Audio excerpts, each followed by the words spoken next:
সুবর্ণা নামের যে মেয়েটি সমাজের কার্যকলাপ শুরু করেছিল তা দেখে আমাদের সমাজে যেসব মেয়েরা মঞ্চে নাচ গান করছেন, পুরুষকে আনন্দ দিতে গিয়ে যারা নিজে অর্ধউলঙ্গ হয়েছেন, ঠিক তাদের থেকে শিক্ষা নেবেন।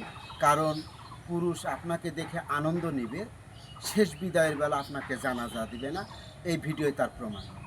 না, সেক্ষেত্রে তাদেরকে আমরা কিভাবে এখানে তাকে জানাজা করতে বা এখানে আমরা গোরস্থানে মাটি দেওয়ার জন্য এটা আমরা আদেশ করতে পারি? এটা অসম্ভব, এটা সম্ভব না। ওরা বলছে মেয়ে ভালো নাই, মেয়ে নাকি খারাপ। কারণ সিদ্ধান্ত এখন এই জায়গায় বাদ দিয়ে আমরা দেখি অন্য কোনো জায়গায়। লাশ তো উপরে রাখলে হবে না, হবে বলেন, কিন্তু মারা গেছে কালকে বিকালবেলা, প্রত্যেকটা ব্যবস্থা করতে হবে। এর আগে কিন্তু একটা নাচ ছেলেও মারা গেছে, বুঝেছেন, তখনও কিন্তু এখানে মাটি দিতে দিয়েছে ওরা। তা আমার কথা হচ্ছে তখন দিতে দিল, এখন দিতে দেবে না কেন? সে টিকটক করে, প্লাস তার ফুল অফ ফ্যামিলি আপনার মাদক ব্যবসা করে। তাদেরকে যদি আমরা সমাজের লোক বলতে চাই, তারা শহরের মস্তান নিয়ে এসে আমাদের মারতে দেয়, বিভিন্ন রকম হুমকি ধমকি দেয়। সেজন্য আমাদের সমাজ, আমাদের এলাকায় আমাদের মাদক দিতে দেবে না। সবই তো মাটি হচ্ছে।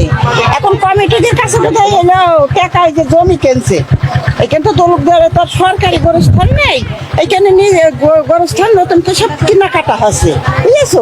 সব বাড়ি বুঝছে, সবার কাছ থেকে টাকা নিয়েছে, কিনেছে। যারা এখন নতুন, যারা টাকা দিইনি তাদের কাছ থেকে লাশ যেদিন মরছে টাকা নিয়েছে, নিয়ে তারপর ফের হইলে সে মাটি দিচ্ছে।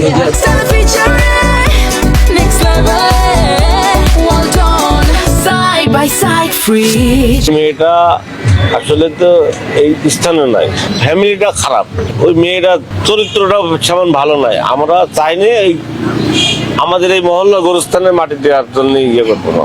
তার স্বামীর বাড়ি আছে, তার আর একটা বাপের বাড়ি আছে এই ওই পাড়ায়, ওখানে দিক, সমস্যা নেই। তাদের দিকে খুশি সেখানে দিক, আমাদের এই মহল্লায় আমরা দিতে চাচ্ছি না। যে মেয়েটা মারা গিয়েছে আসলে আমাদের কিন্তু স্থানও না, সে এক এক সময় এক এক রকম জায়গায় থাকে। তার চরিত্রটা কেরকম সেটা আমরা বলতে পারবো না, অথচ খারাপ আমরা জানি আমাদের জানা মতে। আমরা চাচ্ছি আমাদের পারিবারিক বা আমাদের যে ৮ নম্বর ওয়ার্ডের যে গোরস্থান কবরস্থান আমাদের সবাই জনগণের এনআইডি কার্ডও নেই তার, সেই কিন্তু বাড়ির মালিকানাও না, তাদের বাপের বাড়ি রেলবাজার, রেলপাড়া, ওখানে কবরস্থান আছে, ওখানে দিক, বা ওনার বাপের এলাকায় দিক, না ওনার স্বামী যেখানে আছে সেখানে দিক। আমরা চাচ্ছি, আমাদের এলাকাবাসী চাচ্ছে যে তার লাশ যেখানে দাফন না হোক।